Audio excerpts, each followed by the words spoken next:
Now I'm going to show you how to log on to SeeSaw from a tablet or iPad.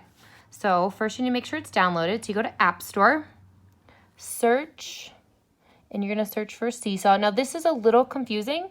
If you click SeeSaw, I want to show you that there's a SeeSaw class and a SeeSaw family. You all have SeeSaw family if you are receiving this, because that is how I send you information and how you are logged on as the parent. Here, SeeSaw class is what the students need to have on their tablet or iPad to do their work. So after I have it downloaded, SeeSaw class, I go to open, and here, actually one of my students was already in my class, so let me show you. Again, this is helpful because if you have multiple students, let me show you what I did there. I clicked on the student's name, and then it came here, and then I clicked on the settings button and sign out. So that way, if you have more than one student in your household, you can use it for multiple students. Okay, you're gonna click on I'm a student. You need to go to the Google email sign in with Google.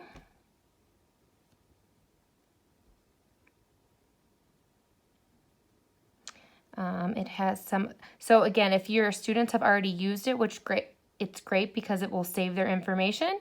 I'm going to show you how to use another account and start over. So I'm just going to start at the beginning so you can see. You are going to start with their username.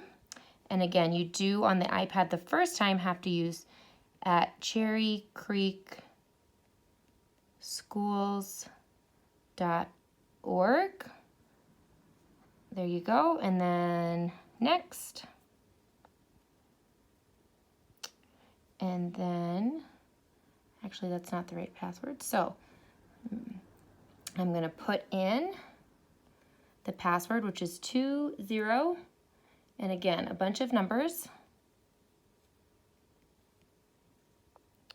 Next.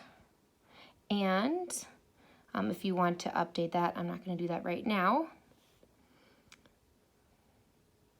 You can turn on notifications. That way if I post something, you can, you'll know.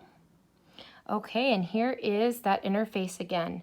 And important things, inbox, don't worry about. Activities, very important. This is where I will be posting their assignments. So there's some from earlier this year, which we just didn't get to, or sometimes I give them options of what they can do. So if you ever want to go back and finish these for some extra practice, feel free. The assignments I post will go to the very top. You're going to click the green button, add response, for the students to do their work.